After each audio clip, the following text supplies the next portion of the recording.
Karena Rasulullah SAW pernah bersabda, "A'maru ummati ma baina sittina ila sab'in." Umur umatku nanti antara 60 sampai 70 tahun. Wa aqallahu ma yajuzu dzalik. Sangat sedikit sekali melampaui itu. Kenapa Rasulullah sampaikan hal ini? Karena Rasulullah tahu umur umatnya sampai hari kiamat nanti, ini umur mereka rata-rata 60 sampai 70 tahun. Kenapa 60 sampai 70 tahun Rasulullah sampaikan kepada umatnya? Karena nabi-nabi terdahulu sebelum Rasulullah berserta umatnya, umur mereka rata-rata ratusan tahun bahkan ribuan tahun. Coba kita lihat Nabi Adam alaihissalam, umurnya berapa? 1000 tahun. Ada di beberapa kitab tafsir itu menjelaskan umur Nabi Adam itu umurnya 960 tahun. 960 tahun. Ada yang 1000 tahun. Itu hitungan miladiah, mungkin 1000 tahun. Nah, kemudian Nabi Nuh alaihissalam umurnya 950 tahun. Begitu juga dengan nabi-nabi yang lain, ratusan tahun umur mereka. Kalau umatnya Rasulullah cuma 60 sampai 70 tahun, ada nggak di sini umurnya yang sampai 200 tahun? Coba tanya ke masjid-masjid, musola-musola, Pak DKM, Pak Marbot, tanya kepada mereka, pernah nggak di sini diumumkan ada yang meninggal dunia umurnya 200 tahun? Inna lillahi wa inna ilaihi raji'un, telah meninggal dunia sebulan dengan umur 200 tahun. Ada Pak? Kayaknya langkah Pak ya. Kalau ada paling jadi liputan berita. Iya enggak Pak? Gak usah 200, sudah 150 tahun, ada enggak Pak? Kalau umur nabi-nabi terdahulu ratusan ribuan tahun umur mereka. Nah kalau kita 60 sampai 70 tahun sudahlah begitu, ada macam-macam penyakit lagi. Iya enggak Pak? Ada rematik, asam urat, ini enggak Pak? Masya Allah, encok. Masya Allah.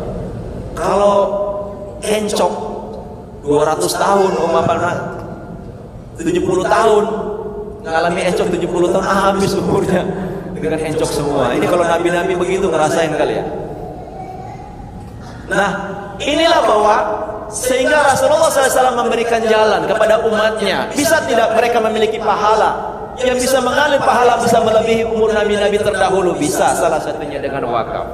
Nah, wakaf ini sebagaimana dalil Rasulullah SAW bersabda, "Idza mata Adam in qata amaluhu illa min salasin."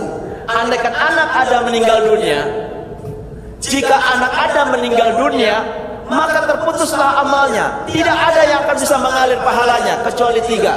Pertama, sedekah jariyah. Kedua, ilmu yang bermanfaat atau ilmu yang tafa'u bihi. Yang kedua, anak yang soleh yang mendoakan. Nah, kalau anak yang enggak soleh kira-kira gimana Pak? Bukan mengalir pahala, mengalir dosa. Kalau ilmu, Masya Allah, ilmu mungkin kita dari guru-guru kita kapan kita sampaikan kepada masyarakat. Nah kalau ilmunya mantap, kalau ilmunya kejawen, kalau ilmunya musyrik, kalau ilmunya orang-orang melakukan kesyirikan, mau di pohon sono ada kuntilanak, padahal nggak ada. Semalam ada orang main bola, kemarin ada orang main bola gantung di pohon. Malam-malam kelihatan orang, ada putih-putih, ada sosok. Sepaginya katanya diambil lagi tuh sama tukang main bola. Diceritain sama yang nengok semalam. Semalam saya melihat ada makhluk di sini berdiri di atas di pohon. Diceritain, orang sekampung tahu.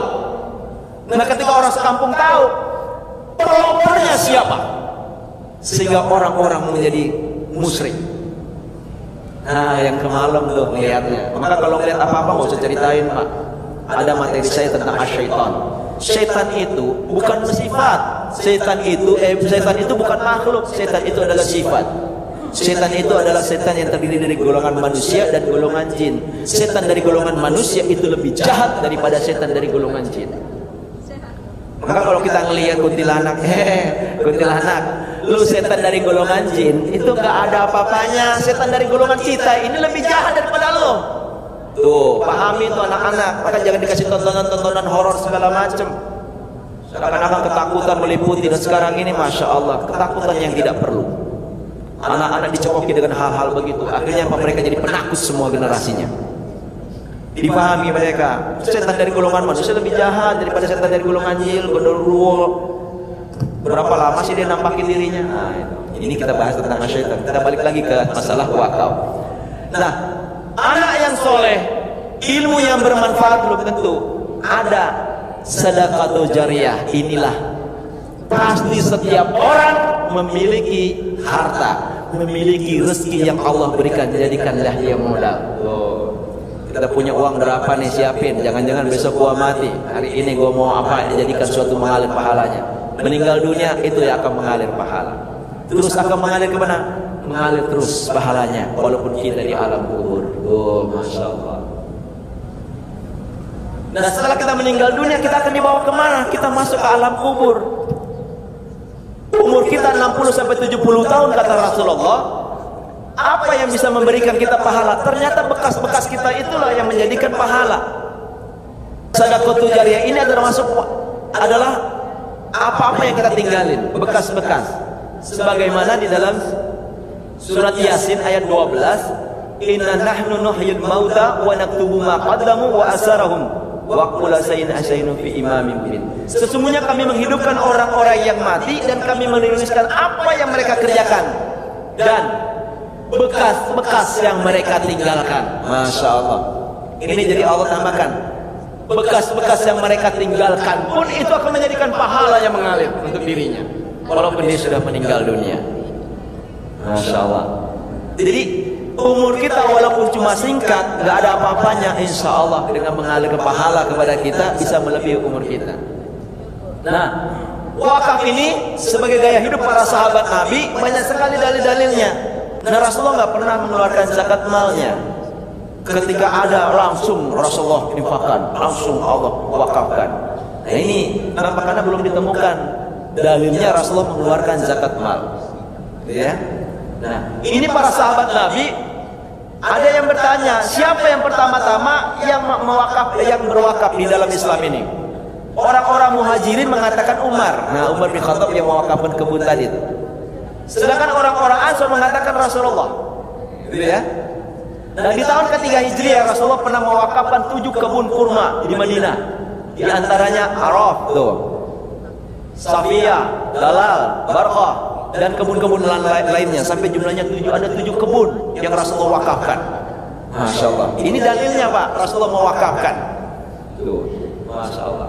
Dan kemudian dalil yang berikutnya adalah Khalid. Dia telah mewakafkan baju-baju besi dan peralatan perangnya untuk membela perang di jalan Allah. Masya Allah. Ini dalil wakaf Pak. Jadi mana itu gaya hidup para sahabat Nabi ini? Khalid bin Walid mewakafkan baju-baju besinya. Jadi orang berwakaf itu para sahabat Nabi dalilnya belum kelihatan, tetapi kalau wakaf sangat banyak. Nah, kemudian lagi selanjutnya ini juga Umar bin Khattab, Abu Talha juga mewakaf kebunnya, sayangannya di Bairoha. Abu Bakar As-Siddiq, begitu juga dengan Utsman, Ali bin Abi Thalib, Mu'adz bin Jabal. Ini dalil-dalilnya. Nah, dalil wakaf juga Imam Ahmad dan Imam Al-Bukhari menuturkan sebuah hadis, barang siapa mewakafkan seekor kuda di jalan Allah dengan penuh keimanan dan keikhlasan, maka makanannya, kotorannya, kencingnya saja itu menjadikan kebaikan-kebaikan di timbangannya kelak di hari kiamat. Masya Allah. Jadi inilah dalilnya wakaf. Jadi kencingnya saja itu kalau kita wakafkan seekor kuda, Masya Allah, itu kencingnya saja menjadikan manfaat pahala tuh sangat luar biasa.